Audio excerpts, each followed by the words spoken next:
दिन, नई सुबह है। मुस्कुराइए क्योंकि मुस्कुराने की ये एक बड़ी वजह है। सुप्रभातम, स्वागत है आपका इस विशेष कार्यक्रम में। मैं हूं किरण भारद्वाज।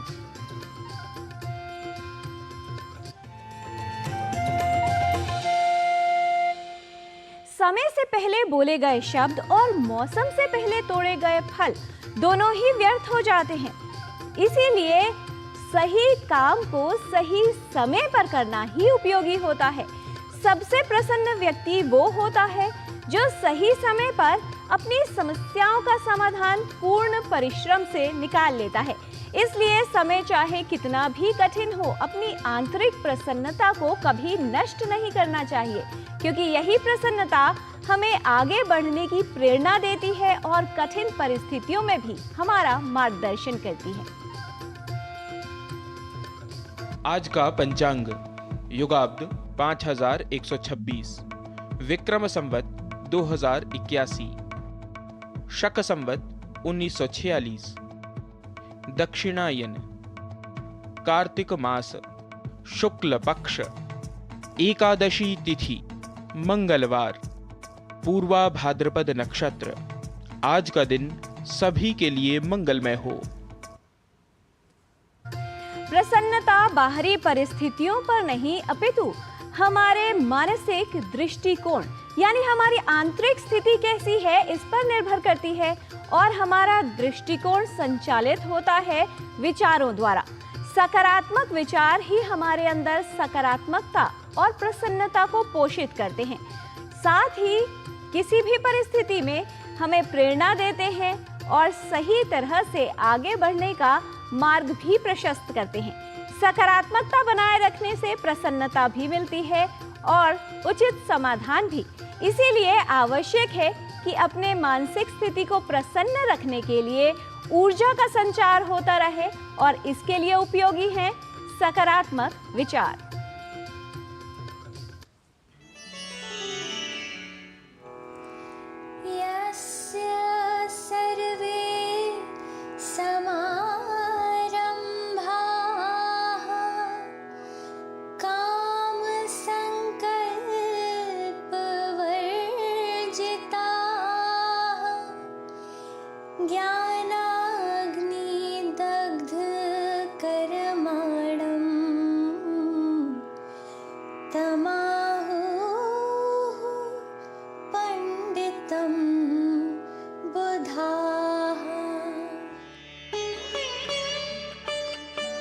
जिसके समस्त कार्य कामना और संकल्प से रहित है, उस ज्ञान रूप अग्नि के द्वारा भस्म हुए कर्मों वाले पुरुष को ज्ञानी जन पंडित कहते हैं।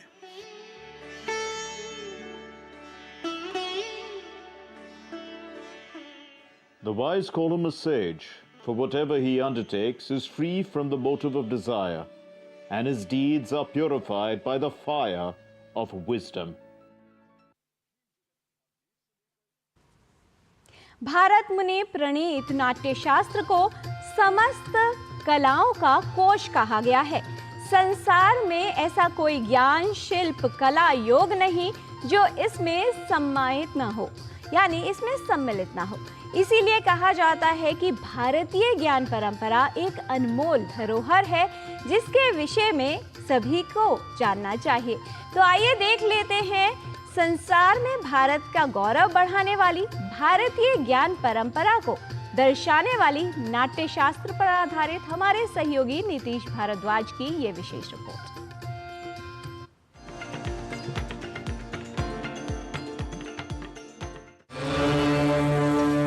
काव्येषु नाटकम रम्यम। नाट्य की महिमा विश्व पटल में सर्वविदित है। नाट्य शास्त्र को समग्र भारतीय कलाओं का कोश कहा जाता है, और आज हम बात कर रहे हैं भरत मुनि प्रणीत नाट्य शास्त्र की। नाट्य शास्त्र भारतीय शास्त्र परंपरा का एक परिनिष्ठित अनुपम ग्रंथ रत्न है। भरत ने नाट्य कला को शास्त्र का सुव्यवस्थित एवं वैज्ञानिक रूप प्रदान किया है। भरत मुनि का यह मंतव्य है कि संसार में ऐसा कोई ज्ञान, शिल्प, कला, योग, कर्म नहीं है जो इस नाट्य में समाहित न हो। न तज्ज्ञानम न तच्छिल्पम न सा विद्या न सा कला नासौ योगो न तत्कर्म नाट्यस्मिन् यन्न दृश्यते। भारत देश का अस्तित्व जितना बाकी शास्त्रों के बारे में कहा जाता है उतना नाट्यशास्त्र में भी निहित है, क्योंकि एक नाट्यशास्त्र नाट्य कला, नृत्य कला, नृत्य कला, ऐसे अनेक शब्दों के द्वारा जो कला बताई जाती है, उस कला के परम रहस्य को, परम सौंदर्य को समाज के सामने उपस्थापित करने के लिए एक उत्कृष्ट शास्त्र के रूप में भरत मुनि के द्वारा दिया गया है। नाट्य शास्त्र एक ऐसा ग्रंथ है जिसमें दृश्य एवं श्रव्य दोनों प्रकार के काव्य का सर्वांगीण विवेचन हुआ है। उनके रस, अलंकार, गुण, रीति एवं अभिनय आदि तत्वों का निरूपण एवं उनकी व्याख्या नाट्य शास्त्र में की गई है। संपूर्ण नाट्य शास्त्र के 37 में से 36 अध्यायों में नाट्य की उत्पत्ति, लक्षण, प्रेक्षागृह, नृत्य के विविध अंग, चतुर्विध अभिनय, रस, भाव, विभाव, अनुभाव, सात्विक भाव आदि, नायक नायिकाओं के भेदोपभेद, संगीत, वाद्य, छंद, गुण, रीति, अलंकार आदि विषयों का विशेष विवेचन हुआ है। लोक का सुख दुखात्मक स्वभाव जब चतुर्विध अभिनयों द्वारा अभिनीत किया जाता है तो उसे नाट्य कहते हैं।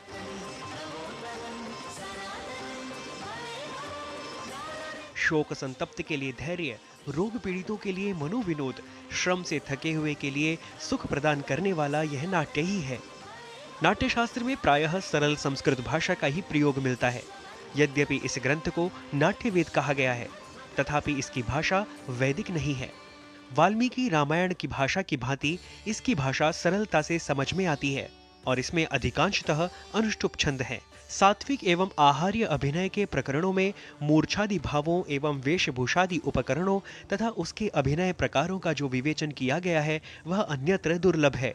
यही कारण है कि पाश्चात्य एवं पौरस्त्य सभी विद्वानों ने नाट्य शास्त्र का महत्व स्वीकार किया है। मानव मनोविज्ञान के अध्ययन की दृष्टि से भी नाट्य शास्त्र अपना विशेष महत्व रखता है। धीरोदात्त, धीर ललित, धीर प्रशांत आदि नायक एवं मुग्धा, स्वीया आदि नायिकाओं, उनकी नाना अवस्थाओं तथा लक्षणों का नाट्य शास्त्र बड़ा ही विस्तृत एवं वैज्ञानिक विवरण प्रस्तुत करता है।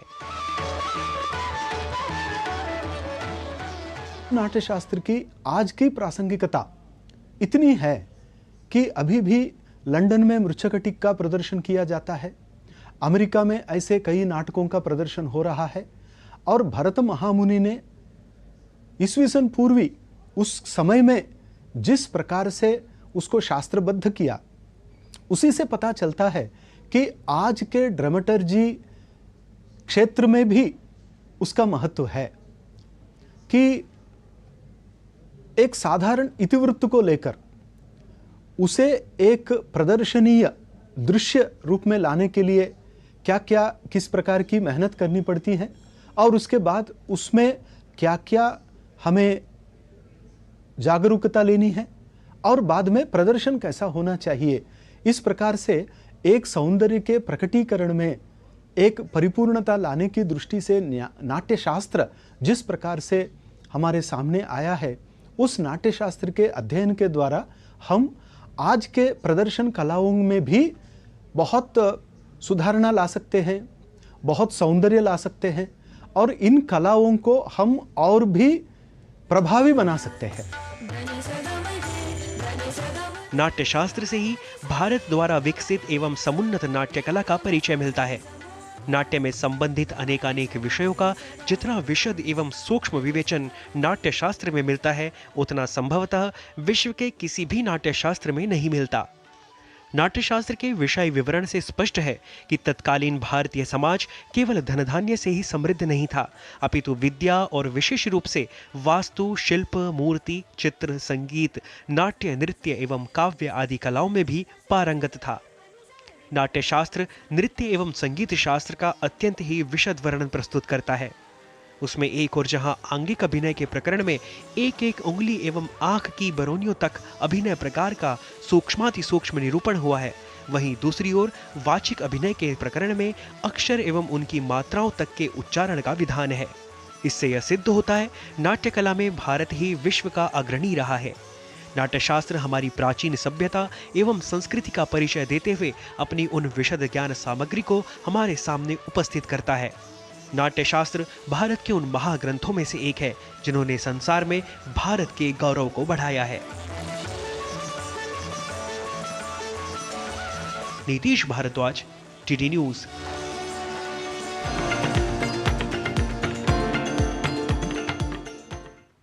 कला का रूप चाहे कोई भी हो, वो हमारे चित्त को प्रसन्न करता है। इसलिए स्वयं को रचनात्मक कार्यों में लगाना चाहिए, कला के साथ जुड़े रहना चाहिए। यहाँ पर लेते हैं एक अल्प विराम, जल्द लौटते हैं। आप देखते रहिए डीडी न्यूज।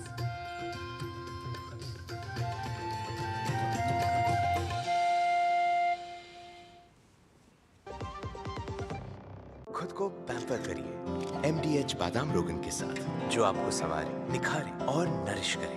चमके चमके हाँ, दमके दमके, त्वचा में समाए, हाइड्रेट करे, हर उम्र की त्वचा का पोषण करे। You deserve the purity. MDH बादाम रोगन, नेचुरल, टेंडर, प्योर। चमके चमके। सुनो, एक अच्छी इंश्योरेंस एक अच्छी इंश्योरेंस पॉलिसी AI से पूछते हैं। एक ऐसी पॉलिसी जिसमें प्रीमियम पेमेंट हो लिमिटेड पर इनकम आती रहे लाइफ टाइम।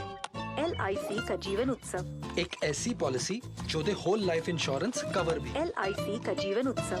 वाओ, चलो तो LIC की जीवन उत्सव पॉलिसी ही लेते हैं। मैं भी तुमसे यही कह रही थी, LIC का जीवन उत्सव। लाइफ टाइम सेलिब्रेशन मनाइए LIC के जीवन उत्सव के साथ, फ्यूचर सेट है। Muthoot finance gold overdraft. अपने सोने को हमारे सुरक्षित लॉकर्स में डिपॉजिट कीजिए। उस सोने पर 24/7 क्रेडिट लाइन लीजिए और फिर पैसे एक बार लीजिए या बार बार, आपके हाथ में है। कम या ज्यादा आपके हाथ में है, घर में या ब्रांच में आपके हाथ में है। और जानते हैं सबसे बड़ी बात, ब्याज सिर्फ उतने ही दिन का भरिए जितने दिन पैसे इस्तेमाल कीजिए। जी हाँ, मुथूट फाइनेंस गोल्ड ओवरड्राफ्ट। आज ही कॉल कीजिए 1-800-313-1212। गोल्ड लोन कमाल, बाकी लोन बेमिसाल। MDH की देगी मिर्च, देगी मिर्च का तड़का, अंग अंग फड़का। MDH की देगी मिर्च।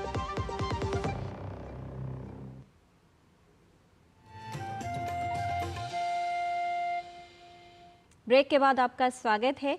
यदि मन विचलित रहे तो प्रसन्नता नष्ट होती है, और यदि बार बार रोग और संक्रमण होते रहें तो उससे सेहत अर्थात हमारा स्वास्थ्य प्रभावित होता है।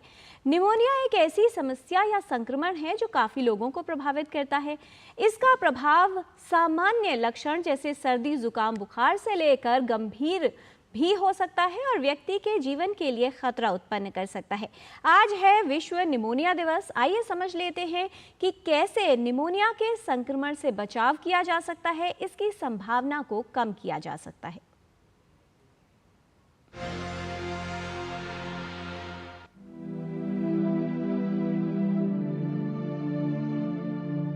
विश्व निमोनिया दिवस प्रतिवर्ष 12 नवंबर को मनाया जाता है। इसका उद्देश्य है निमोनिया के संक्रमण के विषय में सभी को जागरूक करना और साथ ही इसके सही उपचार को बढ़ावा देना। निमोनिया फेफड़ों में होने वाला संक्रमण है जिसकी वजह से फेफड़ों में सूजन आ जाती है। निमोनिया से प्रभावित होने पर व्यक्ति को खांसी, बुखार से लेकर गंभीर लक्षण भी हो सकते हैं जो व्यक्ति के जीवन के लिए खतरा उत्पन्न कर सकते हैं। विशेष तौर पर जैसे बच्चे, वृद्ध व्यक्ति या फिर किसी बीमारी से ग्रस्त लोगों में इसकी गंभीरता होने की संभावना अधिक होती है। निमोनिया एक इन्फेक्शन है। आज भी डेवलपिंग कंट्रीज में और पुअर कंट्रीज में निमोनिया एक बड़ी प्रॉब्लम है, जो कि छोटे बच्चों में और एल्डरली में तो मोर्टेलिटी का भी एक बड़ा कारण है।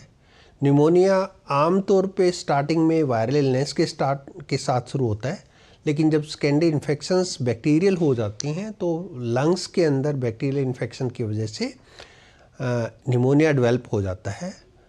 निमोनिया के आमतौर पे सिम्टम्स जो देखने को मिलते हैं, फीवर होता है, वीकनेस होती है, फैटीग होता है, छाती में दर्द होता है, खांसी होती है, खांसी में बलगम आना शुरू होता है और छाती में दर्द भी हो जाता है। कई बार कुछ लोगों को रस्टी कलर स्पूटम आता है। ये रूटीन निमोनिया की बात है, कम्युनिटी एक्वायर्ड की। इस टाइम डॉक्टर को कंसल्ट करना चाहिए और उसके लिए अप्रोप्रिएट ट्रीटमेंट लेना चाहिए। निमोनिया मुख्य रूप से विषाणु और जीवाणु के संक्रमण से होता है। ये वायरस, बैक्टीरिया और पैरासाइट के कारण हो सकता है। यदि निमोनिया का कारण बैक्टीरिया हो तो ऐसे में एंटीबायोटिक दवाओं द्वारा उपचार किया जाता है। संक्रमण सामान्य होने पर व्यक्ति कुछ ही दिन में ठीक हो जाता है और उसे अस्पताल में भर्ती होने की आवश्यकता नहीं होती। श्वसन रोगियों में निमोनिया होने पर जटिलताएं और गंभीरता अधिक हो सकती है। निमोनिया की समय पर पहचान और सही उपचार न हो तो ये जानलेवा सिद्ध हो सकता है। यदि किसी व्यक्ति को निमोनिया है और उसको बहुत ज़्यादा ब्लड आना शुरू हो जाए या उसको चक्कर आने शुरू हो जाए, बेहोशी शुरू हो जाए या एक्सट्रीम वीकनेस है और भूख लगना बंद हो जाए या पेशाब आना कम हो जाए, तो ये सारे लक्षण हैं जिस टाइम पे को उसको इमीडिएटली इमरजेंसी में जाना चाहिए और अपना इलाज करवाना चाहिए। बैक्टीरियल निमोनिया की यदि हम बात करते हैं तो उसके लिए स्पेसिफिक ड्रग्स अवेलेबल है। ये कंडीशन ट्रीटेबल है, इससे बिल्कुल घबराने की ज़रूरत नहीं है। लेकिन यदि सीवियर निमोनिया होता है, स्पेशली उन लोगों में जो कि एक्सट्रीम एज में है, या तो बहुत छोटे बच्चे हैं या फिर एल्डरली हैं, या जिन लोगों को बेसिक कोई कंडीशंस है, क्रॉनिक कंडीशंस हैं, कैंसर्स हैं या हार्ट डिजीज़ है, लंग कंडीशंस है। लंग कंडीशन की यदि बात करते हैं जिसको ट्यूबरक्लोसिस पहले हुआ है या अभी ट्यूबरक्लोसिस है, या COPD है, ब्रोंकियल एस्थमा है, और दूसरी क्रॉनिक कंडीशन जिसमें कई बार इम्यूनिटी कम हो जाती है, HIV है, तो ये वाले लोग जो हैं इसके अंदर निमोनिया काफ़ी भयंकर रूप ले सकता है और इसकी वजह से डेथ भी हो सकती है। आवश्यक है कि निमोनिया का संक्रमण होने पर तुरंत एक विशेषज्ञ से परामर्श लिया जाए, साथ ही गंभीर लक्षणों को लेकर सतर्क रहें। यदि ऐसा लगता है कि लक्षण गंभीर हो रहे हैं या जटिलताएं बढ़ रही हैं, तो विशेषज्ञ के परामर्श अनुसार व्यक्ति को अस्पताल में तुरंत ही भर्ती करवाना चाहिए। सही उपचार से निमोनिया की जटिलताओं को होने से रोका जा सकता है। सबसे पहले हमें अपनी एनवायरनमेंट हमारा साफ़ सुथरा होना चाहिए। हमें हैंड हाइजीन, रेस्पिरेटरी हाइजीन्स, इसकी तरफ ध्यान देना चाहिए। फ्रीक्वेंट हाथ धोने चाहिए और रेस्पिरेटरी एटिकेट्स में कफ एटिकेट्स फॉलो करने चाहिए। यदि हम अपने आप को साफ़ सुथरा रखेंगे, हमारा एनवायरनमेंट साफ़ होगा, तो हमारी कम्युनिटी में इन्फेक्शंस कम होंगे, तो कम्युनिटी एक्वायर्ड निमोनिया कम होगा। जहाँ तक हॉस्पिटल एक्वायर्ड निमोनिया की बात है, जो पेशेंट ऑलरेडी एडमिटेड हैं हॉस्पिटल्स में, उनको हॉस्पिटल से जो इन्फेक्शन होता है उसमें हम लोगों का, हेल्थ केयर वर्कर का, डॉक्टर का बहुत बड़ा रोल है।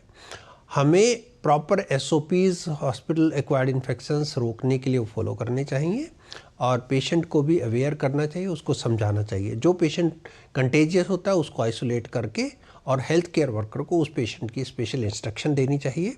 सैनिटेशन, डिसइंफेक्शंस और साफ सफाई, specially wash basins, washrooms, bedsheets, medical equipments, इसका बिल्कुल ध्यान रखना चाहिए।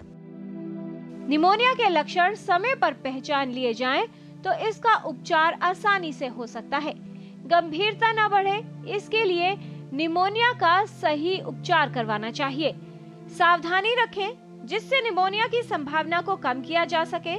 साथ ही अपनी रोग प्रतिरोधक क्षमता को मजबूत बनाने के उपाय करें, जो निमोनिया और किसी भी अन्य संक्रमण से बचाव में उपयोगी होता है। सतर्क रहकर और कुछ सावधानियों का पालन करके निमोनिया के खतरे को काफी हद तक कम किया जा सकता है।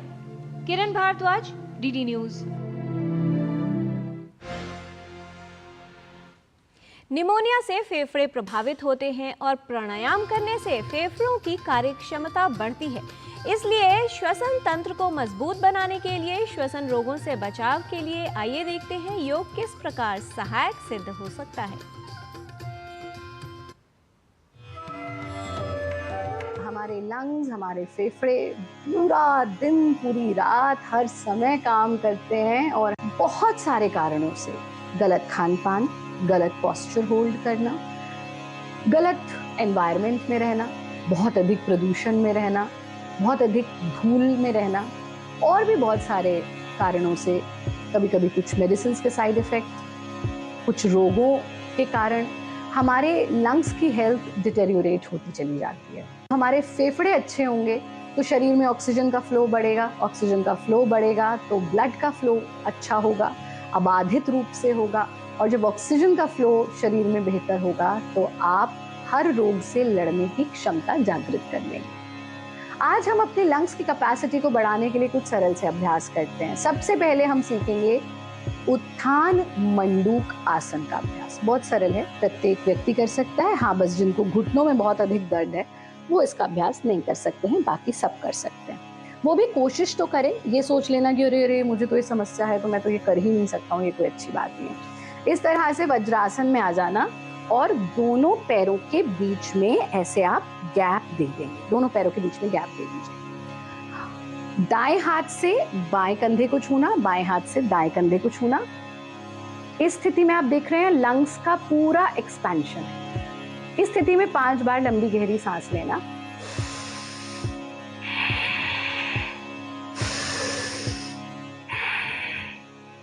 ऐसा 5 बार कीजिए। दोनों हाथों को वापस ले आइए, अपने पैरों को भी वापस ले आइए, शरीर को बिल्कुल ढीला छोड़ दीजिए। ये 1 राउंड है, आप इसके 2 राउंड तक कर सकते हैं। दूसरा अभ्यास जो आपको करना है वो करना है भुजंगासन का अभ्यास। भुजंगासन भी हमारे लंग्स की कैपेसिटी को बढ़ाता है, उसका एक्सपेंशन करता है। और फिर बाल आसन जो सबसे सरल है, और पैंडेमिक में तो आपने देखा हमने कितनी बार ये बताया, और हमारे साथ साथ अनेक हमारे चिकित्सकों ने ये बात बताई कि इस स्थिति में लेटकर आपकी लंग्स की कैपेसिटी बढ़ती है। तो इसके लिए हम पहले भुजंगासन करते हैं, जिसके लिए आप पेट के बल लेट जाएंगे, दोनों हथेली जमीन पर, दोनों कोहनी जमीन पर, ठुड्डी जमीन पर, सांस भरते हुए चेहरा ऊंचा उठाना, सीना ऊंचा उठाना, पूरा जो इसका बल है आपका वो रीढ़ पर आ जाए, चेस्ट का एक्सपेंशन हो जाए। सांस छोड़ते हुए वापस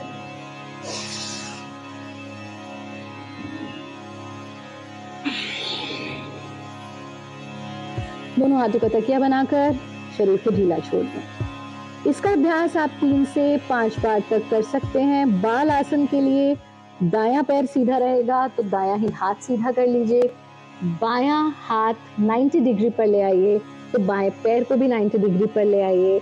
इस स्थिति में कम से कम 3 मिनट तक लेटें, सांस नॉर्मल चलती रहे।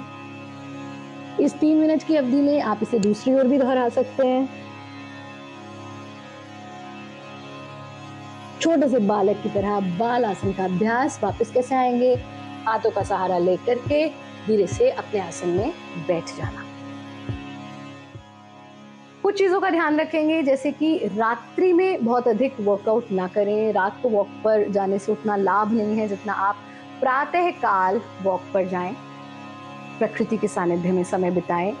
कम से कम 20 मिनट वृक्षों के बीच में रहें, सूर्य की किरणों को अपने वक्ष पर, अपनी नाभि पर पड़ने दें। पानी खूब मात्रा में पिएं। बहुत अधिक तले हुए फ्राइड या जंक फूड से दूर रहें।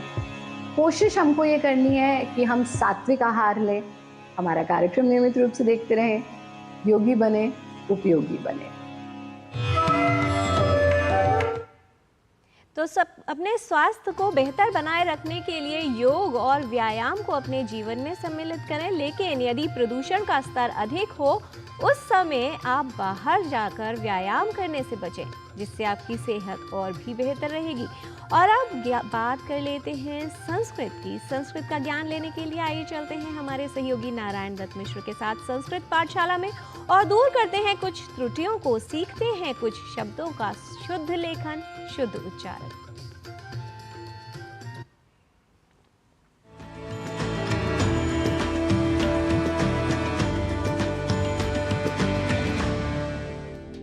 संस्कृत पाठशालायाम् अस्तु स्वागतं सर्वेषां।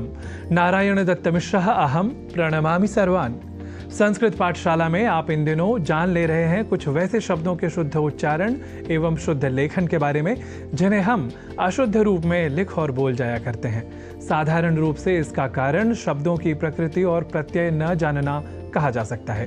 वैसे कभी कभी हम शीघ्रता या अनवधानता के कारण भी ऐसा कर जाते हैं। जैसे महत्व आदि कई शब्दों के बारे में पहले की कक्षाओं में आप जान ही चुके हैं, जहां हम शीघ्रतावश एक अर्धता का लेखन और उच्चारण नहीं करते। इसी क्रम में आज हम एक ऐसे शब्द के बारे में बताएंगे जहां शब्द की मूल प्रकृति न जानने के कारण हम उस शब्द का अशुद्ध प्रयोग कर जाते हैं, विशेष रूप से उस शब्द के लेखन में, और वह शब्द है शत। शत अर्थात 100, पर हम में से कई लोगों के द्वारा, बल्कि कई नामचीन या प्रसिद्ध हस्तियों द्वारा भी इस शब्द के लेखन में शत के स्थान पर शत के रूप में अशुद्धि कर दी जाती है। जैसे लिखना हो शत शत नमन, शत प्रतिशत सत्य, तो हम कई बार कई लोगों द्वारा व कई महत्वपूर्ण स्थानों पर भी शत शत नमन, शत प्रतिशत सत्य ऐसा लिखा या व्यवहृत पाते हैं।